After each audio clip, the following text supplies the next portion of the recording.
Hello everyone, स्वागत है आपका अपने यूट्यूब चैनल एग्जाम बूस्टर पर। फ्रेंड्स, आज की इस वीडियो में हम लोग एनालिटिकल रीजनिंग या फिर क्रिटिकल रीजनिंग का जो आपका स्टेटमेंट और कंक्लूजन वाला टॉपिक है उसको क्लियर करेंगे।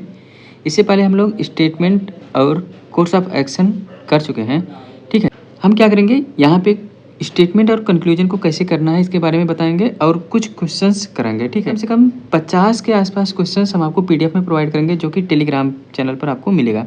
तो टेलीग्राम चैनल को जरूर ज्वाइन कीजिएगा, उसका लिंक मैं डिस्क्रिप्शन बॉक्स में दे दूंगा। तो चलिए बिना किसी देर के आज की इस वीडियो को हम स्टार्ट करते हैं। स्टेटमेंट और कंक्लूजन का क्वेश्चन सॉल्व करते टाइम हमको एक कुछ पॉइंट हैं जो अपने दिमाग में रखना है। पहला है कि everything revolves around the statement. जो भी चीज़ें हैं, जो भी आपको कंक्लूजन फाइंड करना है, वो कंक्लूजन जो है उसी स्टेटमेंट के चारों तरफ घूमना चाहिए। इसका मतलब आपको इस स्टेटमेंट को 100% ट्रू मान के ही जो भी कंक्लूजन है वो निकालना है। Everything revolves around the statement, concentrate on the statement. आपको स्टेटमेंट पर कंसंट्रेट करना है, ना कि कंक्लूजन पर। डिपेंड और think only of the statement which given. जो भी स्टेटमेंट दिया है आपको सिर्फ और सिर्फ उसी स्टेटमेंट के बारे में सोचना है। ठीक है, और उसी पर जो आपका कंक्लूजन होगा स्टेटमेंट पर ही डिपेंड होगा। आपको कोई भी अलग से लॉजिक नहीं लगाना है, कोई कॉमन सेंस नहीं यूज करना है। जो भी स्टेटमेंट में है वही 100% ट्रू है, उसी को मानते हुए आपको कंक्लूजन निकालना है। ना तो आपको कोई लॉजिक लगाना है, ना कॉमन सेंस यूज करना है, ना जनरल नॉलेज का यूज करना है। और कहीं पे भी आपको मोरालिटी या फिर इथिक्स, एम्पैथी, आपको कहीं दया आ रही है, कंक्लूजन में कुछ दया जैसा भाव आ रहा है, तो आप ये सोचो कि अरे इसे सही होना चाहिए। अपने मन से ऐसा कुछ नहीं करना है। ठीक है, डोंट एज्यूम एनीथिंग। और अपने आप को खुद से कुछ भी नहीं मानना है। स्टेटमेंट के अलावा कुछ भी अलग से नहीं मानना है। आपको कुछ भी एज्यूम नहीं करना है। We should not pre assume anything. आपको प्री एज्यूम भी नहीं करना है कुछ भी। अगर कंक्लूजन में एडवाइस दिया है या फिर कोई रिजल्ट है, और वो जो एडवाइस रिजल्ट है ना, वो आपका स्टेटमेंट से रिलेटेड होना चाहिए, रिलेटेड विद स्टेटमेंट, तो 100% जो है कंक्लूजन आपका सही होगा। ध्यान से समझिएगा। अगर कंक्लूजन में कुछ भी एडवाइस दिया है या फिर कुछ रिजल्ट जैसा कुछ है, और वो जो एडवाइस या रिजल्ट है उस स्टेटमेंट से रिलेटेड है, दिए हुए स्टेटमेंट से रिलेटेड है, तो आपका क्या होगा, 100% ट्रू होगा। और आपको इन वर्ड्स पे भी ध्यान देना है। कौन कौन सा? Only, never, all, always, at least. ये सभी जो है कंक्लूजन को वीक करते हैं। ठीक है, तो इन वर्ड्स को भी आपको ध्यान देना है। बस इतनी ही बात आपको ध्यान रखना है। इससे आपका स्टेटमेंट और कंक्लूजन जो है वो आसानी से सॉल्व हो जाएगा। क्या करना है, आपको स्टेटमेंट को 100% ट्रू मानना है। ठीक है, और आपको अपने आप से कोई logic, common sense, general knowledge, इन सब का बिल्कुल भी यूज नहीं करना है। और आपको कुछ भी चीज़ एज्यूम नहीं करना है अपने मन से। ठीक है, या प्री एज्यूम भी नहीं करना है, पहले से कुछ भी मान के कंक्लूजन को नहीं सॉल्व करना है। तो चलिए, आप जब आप क्वेश्चंस देखेंगे तो आपको क्लियर होगा। क्वेश्चन किस टाइप से होते हैं आप यहाँ पे देखिएगा। आपको एक स्टेटमेंट दिया रहेगा और कंक्लूजन गिवन होगा। उसके बाद ऑप्शन आपके पास होगा कि केवल एक अनुसरण करता है, केवल दो अनुसरण करते हैं, या तो एक या दो अनुसरण करते हैं, ना तो 1 और ना ही 2 अनुसरण करते हैं, 1 और 2 दोनों अनुसरण करते हैं। इस टाइप से आपका स्टेटमेंट होगा, कंक्लूजन होगा और ऑप्शंस आपके पास होंगे। आपके सामने स्टेटमेंट है।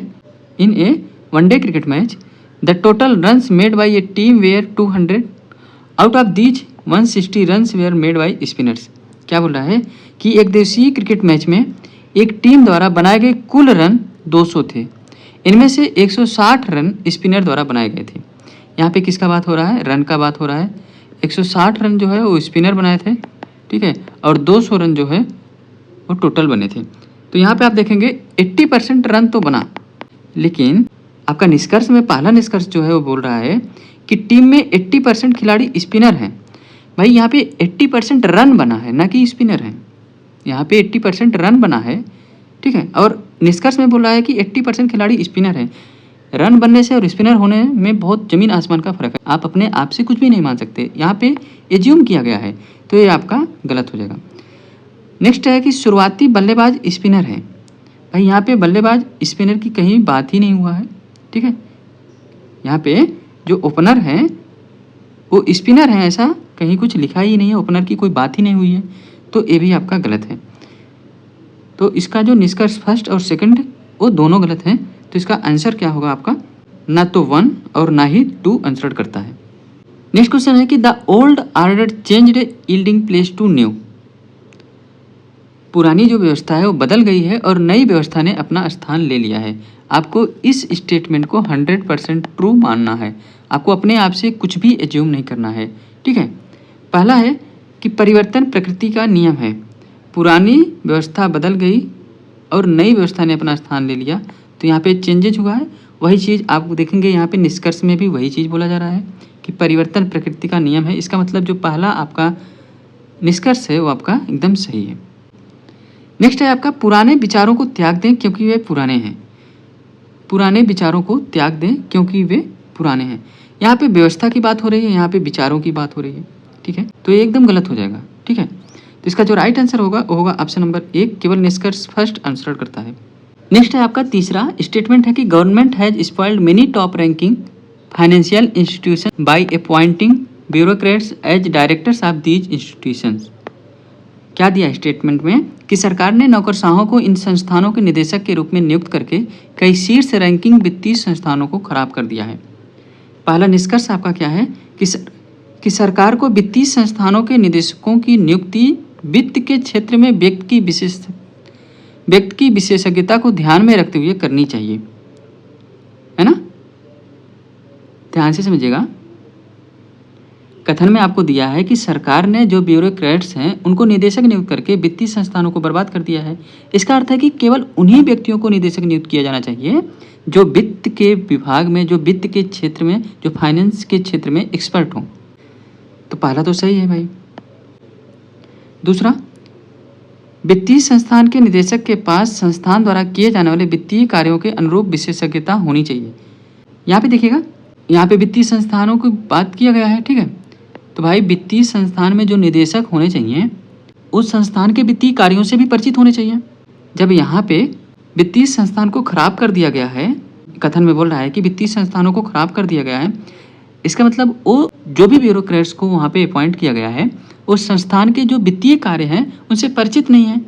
तो अभी हमको क्या करना चाहिए, वित्तीय संस्थान के निदेशक के पास संस्थान द्वारा किए जाने वाले वित्तीय कार्यों के अनुरूप विशेषज्ञता होनी चाहिए।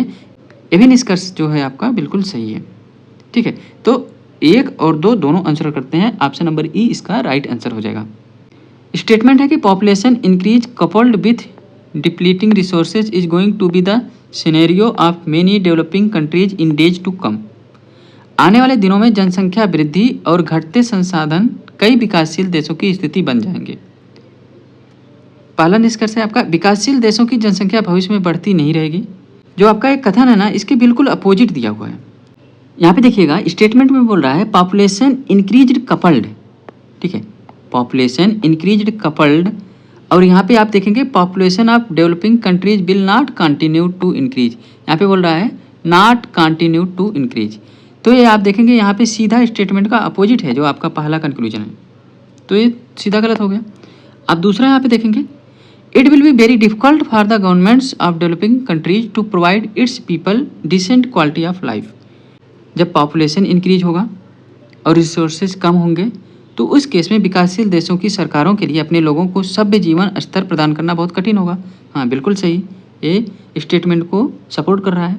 तो इसका जो राइट आंसर है वो है ऑप्शन नंबर बी, केवल निष्कर्ष 2 आंसर कर रहा है। फिफ्थ है आपका स्टेटमेंट क्या दिया है, prime age school going children in urban India have now become avid as well as more regular viewers of television even in households without a TV. As a result there has been an alarming decline in the extent of readership of newspaper. शहरी भारत में school जाने वाले बच्चों की उम्र अब television के शौकीन और नियमित दर्शक बन गए हैं। यहाँ तक कि उन घरों में भी जहाँ टीवी नहीं है, परिणाम स्वरूप समाचार पत्रों के पाठकों की संख्या में चिंताजनक गिरावट आई है।